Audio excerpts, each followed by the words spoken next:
انسان کی زندگی میں خوشیاں بھی آتی ہیں لیکن غم کے لمحات بھی آ جاتے ہیں. ہم بعض اوقات یہ دیکھتے ہیں کہ بہت سے لوگ ایسے ہوتے ہیں نہ تو اپنی خوشی وہ برداشت کر پاتے ہیں اور کبھی ایسا محسوس ہوتا ہے کہ ان کو غم منانے کا شوق بھی ہوتا ہے. اچھا. یعنی آپ یہ سمجھ لیں کہ کسی بھی چیز کے اندر اعتدال نظر نہیں آتا. بعض اوقات تکلیف چھوٹی سی ہوتی ہے لیکن اس کو ایسا بنا کر پیش کیا جاتا ہے کہ یہ سمجھا جاتا ہے کہ شاید پتہ نہیں کتنی بڑی مصیبت آ گئی. اور اسی طریقے سے خوشیوں کا معاملہ بھی ہوتا ہے. تو آپ کیا فیل کرتے ہیں کہ مطلب یہ جو کیفیت لوگوں کے اندر فیل کی جاتی ہے تو یہ مطلب کس درجے کی خرابی ہے؟ ٹھیک ہے نا, اس کے بارے میں آپ کیا کہتے ہیں؟ آپ کی بات سے مجھے ایک واقعہ یاد آیا. طنز و مزاح کے انداز میں لکھنے والے ایک رائٹر نے ایک واقعہ لکھا اپنی کتاب کے اندر کہ میں ایک فورن کنٹری کے اندر ایک شراب خانے میں گیا. اچھا. وہاں پر ایک شخص تھا اور وہ جو ہے مسلسل جو ہے شراب کے جام جو ہے وہ پی رہا تھا. اچھا. مسلسل پی رہا تھا کنٹینیوس. اور وہ کہتے ہیں کہ میں اس کے قریب چلا گیا, مجھے حیرت ہو رہی تھی کہ اتنا زیادہ یہ ڈرنک کیوں کر رہا ہے, اور وہ مسلسل رو بھی رہا تھا. تو ایک رحم کی کیفیت ان کے اندر پیدا ہوئی. تو انہوں نے چاہا کہ میں کچھ اس کا غم کم کر دوں, ازالہ کر دوں, کوئی تسلی دے دوں. تو انہوں نے پوچھا کہ خیریت ہے, آپ کے ساتھ کیا مسئلہ ہے, کیا غم ہے آپ کو ایسا کہ جو آپ اتنی شراب بھی پی رہے ہیں اور اتنا رو بھی رہے ہیں؟ تو اس نے صرف اتنا کہا, میرا ٹونی. اچھا. صرف اتنا کہا, میرا ٹونی. اب جو کیفیت تھی اس سے انہوں نے اندازہ لگایا کچھ کہ بھائی ٹونی جو ہے ان کا بیٹا ہوگا. ٹھیک ہے.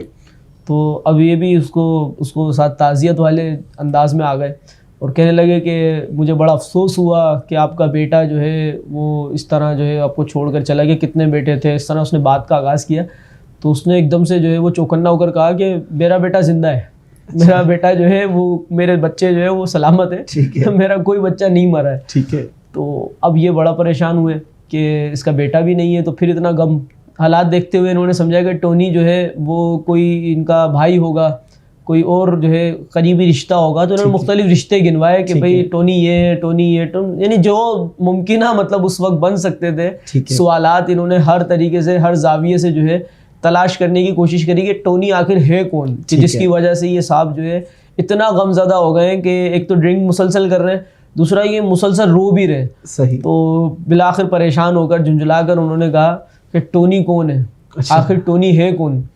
تو وہ کہنے لگے ٹونی جو ہے میرا کتا تھا. اچھا.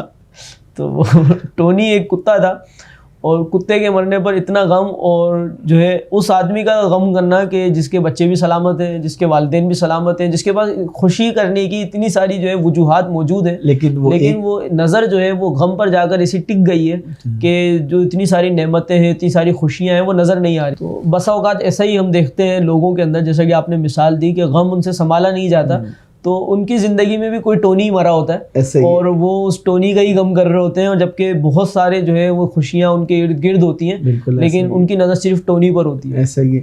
ناظرین, ہمیں اس حکایت سے, اس واقعے سے یا اس کہانی سے یہ سمجھ میں آیا کہ بعض اوقات ایسا ہوتا ہے حقیقت میں, اور اگر ہم تھوڑا سا غور و تفکر کریں تو شاید ہماری زندگی میں بھی کوئی اس طرح کا واقعہ جو ہے وہ ہمیں مل جائے گا کہ کوئی تکلیف آتی ہے لیکن اس کے علاوہ خوشیوں کے بہت سارے پہلو اور ہوتے ہیں, اور ان پر غور و تفکر کر کر ہم اللہ کا شکر ادا کر سکتے ہیں اور اپنے آپ کو جو ہے وہ سنبھال سکتے ہیں, سکون کی کیفیات جو ہے وہ حاصل کر سکتے ہیں.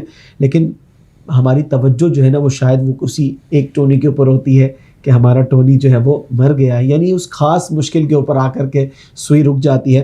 تو ایسا نہیں کرنا چاہیے. انسان کی زندگی کے اندر جو ہے وہ ظاہر سی بات ہے کہ حالات بدلتے ہیں, وقت بدلتا ہے, اور یہ تکلیفیں, پریشانیاں, مشکلات جو ہیں یہ وقت کے ساتھ ساتھ ٹل جاتی ہیں, لیکن اس کو اتنا سوار کر لینا کہ تمام خوشیوں کا مزہ ہی کرکرا ہو جائے تو یقیناً یہ ایک سمجھداری نہیں ہے. اس کے لیے اچھے مشیروں کا انتخاب کرنا چاہیے کہ جہاں انسان جا کر کے کچھ اپنا غم ہلکا کرے, کچھ مشورہ لے لے, تو شاید اس کے اندر جو ہے وہ آسانی کے پہلو ہمارے لیے ظاہر ہو سکتے ہیں اور راہیں ہموار ہو سکتی ہیں.